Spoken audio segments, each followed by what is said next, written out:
শুরু থেকে শুরু করি। Hello everyone, welcome to Malaysia blog. এইবারের গল্পে থাকবে মালয়েশিয়াতে 9 রাত 10 দিনের পুরো জার্নিটা, সাথে থাকবে টিপস এন্ড কিছু ট্রিক এন্ড সব মজার মজার গল্প আপনাদের সাথে শেয়ার করব। সো রাত এখন বাজে 10টা, আমরা রওনা দিয়ে দিলাম এয়ারপোর্টের জন্য। বেশি জ্যাম না থাকার কারণে অল্প কিছুক্ষণের মধ্যে আমরা এয়ারপোর্ট চলে আসি। সো আমরা হাতে সময় নিয়ে আসছি, কারণ হচ্ছে ইমিগ্রেশন এন্ড বোর্ডিং এগুলো করতে সময় লাগবে। আমাদের ফ্লাইট রাত 2টায়, বাট আমরা একটু হাতে সময় নিয়ে আগে চলে আসি, সো দ্যাট হাতে কিছুটা সময় থাকে যাতে হচ্ছে কোনো কিছুতে ডিলে হলেও যেন প্রবলেম না হয়।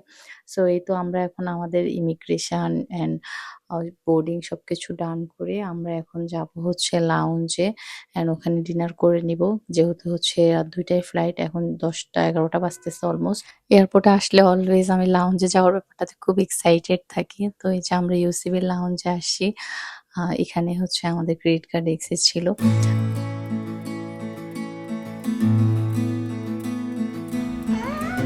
কি করছো আমরা? প্রচুর বেড়ানো। একটু ডিনার সেরে নিলাম, এখন হচ্ছে কিছুক্ষণ রেস্ট করবো এখানে ফ্রেশ হয়ে। তারপর আমাদের আরো 2 আওয়ার ডিলে আছে ফ্লাইটে, সো এরপরে হচ্ছে আমরা ফ্লাইটে যাব। এরপরে ফাইনালি আমরা কুয়ালালামপুর পৌঁছে যাব। সব চেকিং শেষ করে ফাইনালি আমরা এখন বোর্ডিং করার জন্য যাচ্ছি। সো কোথাও যাওয়ার সময় আমি খুব এক্সাইটেড থাকি যে কোন গাড়িটাতে করে যাব, কিরকম গাড়ি হবে সেই গাড়িটা দেখতে। সো সেম ফর প্লেনের জন্য। সো আমি খুব এক্সাইটেড দেখার জন্য যে কোন প্লেনে করে যাচ্ছি, প্লেনটা কত বড় হবে। আপনাদের মধ্যেও কি এমন জিনিস কাজ করে আমাকে জানাবেন তো, নাকি শুধু আমার মধ্যেই হচ্ছে এই জিনিসটা কাজ করে। সেই তো আমাদের এই বিশাল বড় প্লেনটা দেখে মনটা ভালো হয়ে গেছে যে না, অ্যাটলিস্ট আমাদের হচ্ছে জার্নিটা ভালো হবে, 4 আওয়ারের যে জার্নিটা।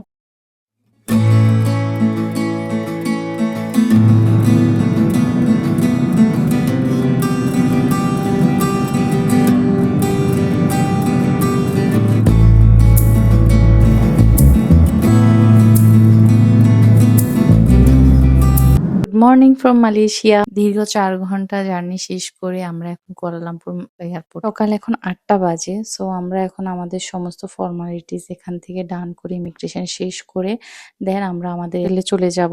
লম্বা একটা ইমিগ্রেশনের লাইন শেষ করে এখন আমরা যাচ্ছি ডোমেস্টিক এয়ারপোর্টের দিকে। সো অলমোস্ট আমরা 1 ঘন্টা ইমিগ্রেশনের ওখানে দাঁড়াই ছিলাম, এত এত মানুষ আসছে।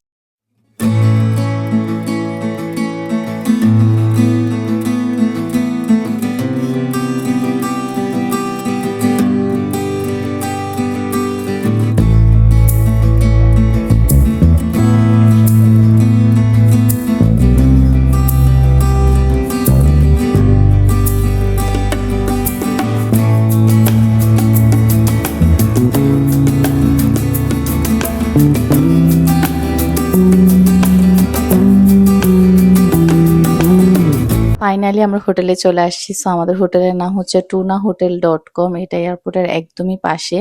সো এখানে সুদীপ্ত চেকিং করতেছিল এন্ড আমাদের যদি হচ্ছে আগে থেকে বুক করা ছিল, তো এখানে আসার পরে আমাদের একটা ট্যুরিস্ট ট্যাক্স দিতে হইতেছিল, সেটা হচ্ছে 8 রিঙ্গিতের সামথিং মেবি। পরিমাণ বিভৎস যে লাগতেছে পুরো চেহারা। যাই হোক, আমরা হচ্ছে এয়ারপোর্টের সমস্ত ফর্মালিটিস ডান করে এখন আমরা হচ্ছে একটা এয়ারপোর্টের পাশেই হচ্ছে একটা ছোট্ট হোটেলে নিয়েছি, কারণ হচ্ছে আমাদের আরেকটা ফ্লাইট লাঙ্গোরের জন্য আজকে, সেটা হচ্ছে সন্ধ্যা 6টায়। তো সেটার জন্য আমরা জাস্ট 5-6 ঘন্টা রেস্ট করার জন্য, যেহেতু আমাদের সাথে বেবি আছে, সো আমরা একটা ছোট্ট একটা হোটেল নিই, যেটা কিনা একদমই হচ্ছে ইয়ের কাছে, এয়ারপোর্টের কাছে। সো এই 5-6 ঘন্টা আমরা এখানে রেস্ট করে তারপরে দেন আমরা লাঙ্কাওয়ের জন্য ফ্লাইট। আবার রুমটা দেখিনি, রুমটা খুবই ছোট, একদম ছোট্ট একটা রুম, জাস্ট শুধুমাত্র রেস্ট করার জন্য অ্যান্ড ফ্রেশন আপ করার জন্য রুম প্লাস এই যে ওয়াশরুম। জাস্ট এই কয়েক ঘন্টার জন্য আই থিঙ্ক এটা খুবই এনাফ। সো এই তো আমরা এখন রেস্ট করবো, একটু ঘুমাবো, যেহেতু কালকে রাতে একদমই ঘুমাইতে পারি নাই। তো এরপরে গিয়ে হচ্ছে বাকিটুকু কন্টিনিউ করবো। একটু রেস্ট না করলে আসলে বডি একদমই দিবে না। সো লেটস সি নেক্সট কি হচ্ছে।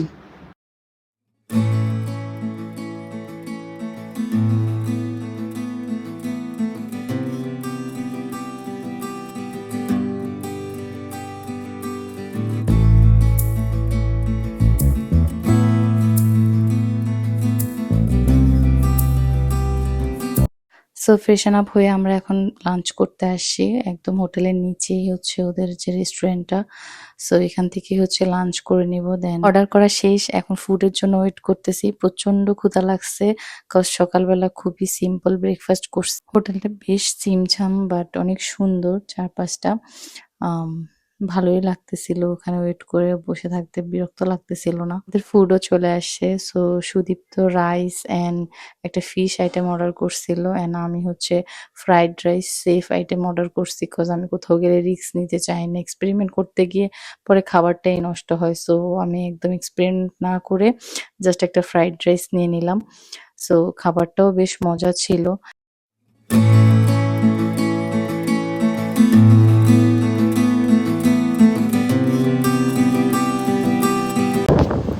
Good evening. এই তো তখন খাওয়া দাওয়া শেষ করে রুমে চলে গেছিলাম, আর একটু ভিডিও করার মতো কোনো ধৈর্য ছিল না, কারণ এত ঘুম পাচ্ছিল, পুরোটা রাত ঘুমাতে পারি নাই। তো এরপরে 2-3 ঘন্টা এখন পাওয়ার ন্যাপ নিয়ে নিলাম। এখন আবার হচ্ছে যে কিছুক্ষণ মধ্যে আমাদের গ্র্যাব আসবে। তো গ্র্যাব আসলে আমরা হচ্ছে এয়ারপোর্টের দিকে যাচ্ছি, তারপরে আমাদের লাঙ্কাউই ফ্লাইট। তো এখানে হচ্ছে আপনাদেরকে একটা ইনফরমেশন দিয়ে রাখি, আপনারা যারা হচ্ছে এরকম গ্র্যাব বুক করবেন, গ্র্যাবের কিছু নিয়ম কানুন আছে, না হলে হচ্ছে পরে এক্সট্রা চার্জেস করতে হয়। যেমন আমাদের করতে হয়েছিল লাইক 2% টু লাগেজ, এর থেকে যদি ওভার হয়ে যায় তাহলে হচ্ছে আপনাকে 10 RM করে হচ্ছে পে করতে হয়। তো আমাদের এটা করতে হয়েছিল। আপনারা যখনই হচ্ছে বুক করবেন তো ওভাবে করে বুক করেন, যাতে করে হচ্ছে এই এক্সট্রা আপনাদেরকে না পে করতে হয়। সো ঠিক আছে, এই তো আমরা এখন হচ্ছে রওনা দিয়ে দিব। রওনা দিয়ে তারপরে হচ্ছে আমরা লঙ্কায় পৌঁছাই, তারপরে হচ্ছে আপনাদের সাথে কন্টিনিউ করবো।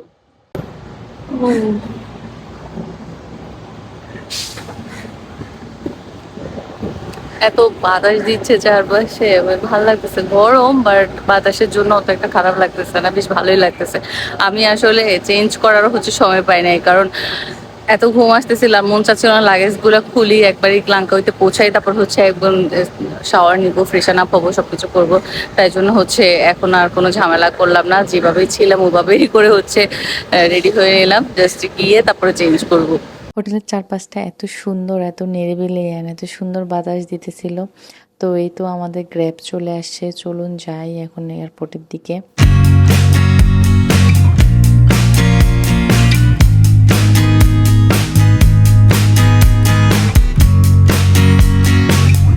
এয়ারপোর্ট পৌঁছে গেলাম, কিন্তু আমরা আসলে আমাদের গেট খুঁজে পাচ্ছিলাম না। পরে অনেকক্ষণ খোঁজাখুঁজি পরে ফাইনালি আমরা আমাদের গেট খুঁজে পাই অ্যান্ড দেন বোর্ডিং কমপ্লিট করে তারপরে আমাদের হাতে অনেকটা সময় ছিল। সো ভাবলাম যে কিছুক্ষণ ঘুরি অ্যান্ড হচ্ছে কিছু খাওয়া দাওয়া করে নিই। অবশেষে বিল দিতে গিয়ে দেখি ক্রেডিট কার্ড কাজ করতেছে না, কি মহা বিপদ শুরু হয়ে গেল।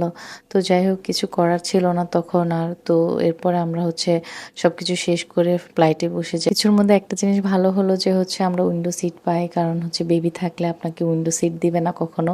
বাট এবার হচ্ছে ভাগ্য ভালো ছিল বিদায় আমরা উইন্ডো সিটটা পাই। তো চলুন যাই লাঙ্কাউই।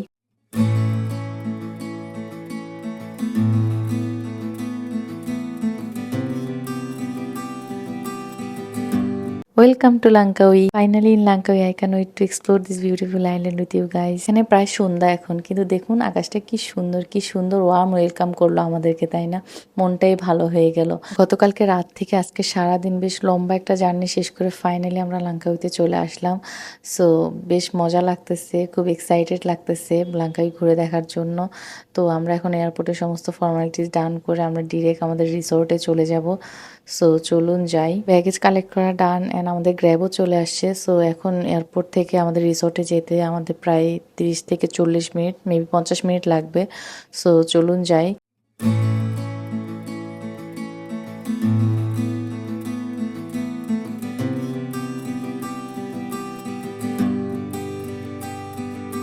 রিসোর্টে চলে আসলাম অ্যান্ড চেক ইন করে ফ্রেশন আপও হয়ে নিলাম। সো আমরা এখন যাব হচ্ছে ডিনার করতে। তো আমরা এখন পান্তায় যাব ডিনার করার জন্য। এখান থেকে প্রায় 30 থেকে 40 মিনিট সময় লাগে যেতে। সো ওখানে আমাদের কিছু অ্যাক্টিভিটিস বুক করার আছে, সো ওগুলো করবো অ্যান্ড ডিনার করবো, এই জন্যই হচ্ছে এখন ওইদিকে যাচ্ছি। ঘড়িতে বাজে এখন 8:30, কিন্তু এই রিসোর্টের চারপাশ দেখলে মনে হয় রাত 12টা-1টা বাজতেছে, একটা মানুষও নেই, কেমন যেন নির্জীব আর এত ভুতুরে পরিবেশ।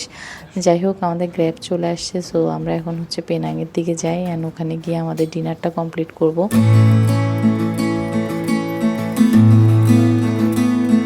পেনাংয়ে এসে আমরা একটা ইন্ডিয়ান রেস্টুরেন্টে হচ্ছে ডিনার সেরে নেই। সো এখানে ইন্ডিয়ান রেস্টুরেন্টগুলোতে একটু বেশি এক্সপেন্সিভ। আমি সবাইকে সাজেস্ট করব আপনারা আসলে লোকাল ফুড ট্রাই করবেন।